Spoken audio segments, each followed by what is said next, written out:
Hi friends, today we are going to talk about kitchen herbs that are helpful in high cholesterol or hyperlipidemia. So hyperlipidemia actually indicates increased level of lipids or fats in the blood, and that include cholesterol and triglycerides. And it is a major risk factor for the cardiovascular diseases or heart attack. Now, while medicines such as statins are commercially used and commonly used for hyperlipidemia, certain kitchen herbs can help to reduce your lipid or cholesterol. We indicate that you always discuss with a healthcare consultant so that you carefully design what you should use, and we are here suggesting some herbs which have a clear proposed mechanism of action for reducing the cholesterol or lipids.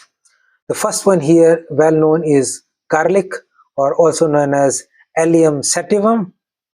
The mechanism of action of garlic is by inhibiting the cholesterol synthesis in the liver. The sulfur-containing compound, especially allicin, are believed to be responsible for these lipid-lowering effects. They may reduce the LDL cholesterol, which is bad cholesterol, and raise the HDL cholesterol or good cholesterol.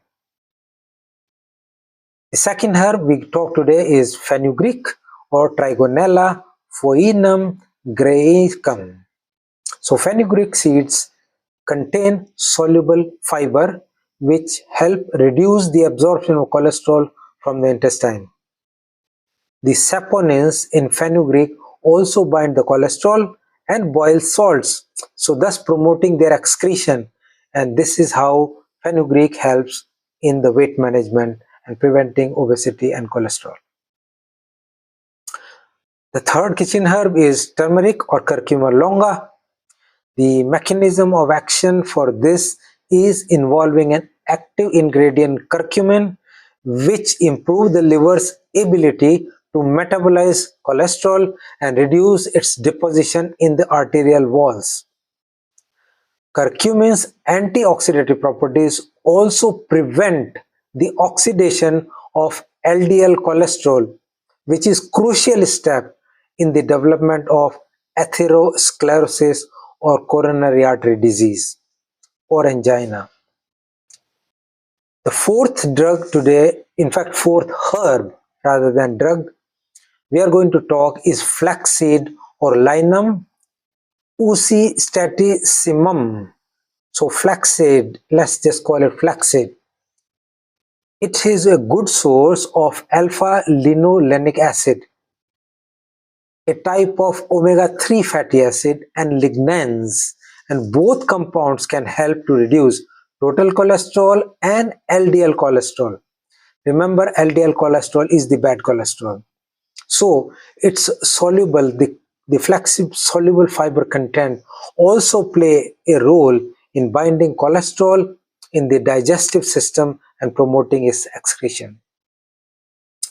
The fifth herb today commonly used is green tea or Camellia sinensis. The mechanism of action for green tea is about its richness in catechins, especially epigalactocatechin galeate or EGCG. Catechin can inhibit cholesterol absorption in the gut and improve its elimination. So green tea also help antioxidant properties because of the catechin and ECGG, and it also reduces the oxidation of the LDL cholesterol. The sixth kitchen herb we are going to talk is artichoke.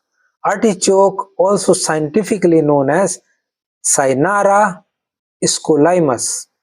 Artichoke is used in many and food preparations, and artichoke contain cynarin and luteolin.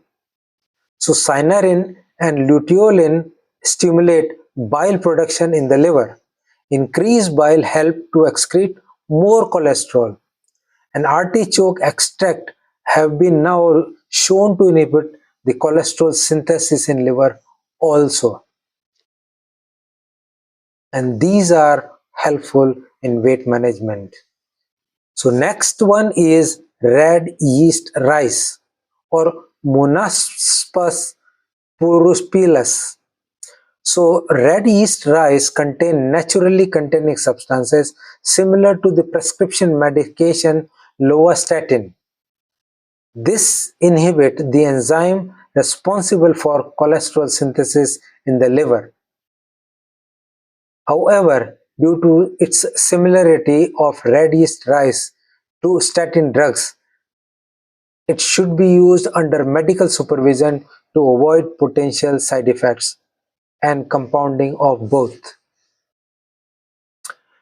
The eighth kitchen herb we are going to talk today is ginger or Gingiber officinale. So some studies suggest that ginger can reduce LDL cholesterol and triglyceride levels. The exact mechanism is not entirely clear, but it might be related to its antioxidative properties and inhibition of cholesterol biosynthesis. The other herb we are going to talk today is holy basil, Ocimum sanctum. Holy basil mechanism of action is by reducing the cholesterol levels, potentially due to its antioxidant compounds, and it is also believed to balance between the HDL and LDL cholesterol. So 10th, herbal medication or kitchen herb, depending on the amount you use, is called guggul or Commiphora mucul, and the active compound is guggul, which has guggulsterones, and guggulsterones are known to reduce the cholesterol levels by increasing the liver's uptake of LDL cholesterol. Now, you may know that many of the names we have mentioned are used in multiple disease prevention because a majority of these are lifestyle diseases, and these coexist like hypertension, diabetes, cholesterol, high cholesterol, obesity, ischemic heart disease or angina. They all coexist, and therefore these can help in multiple conditions.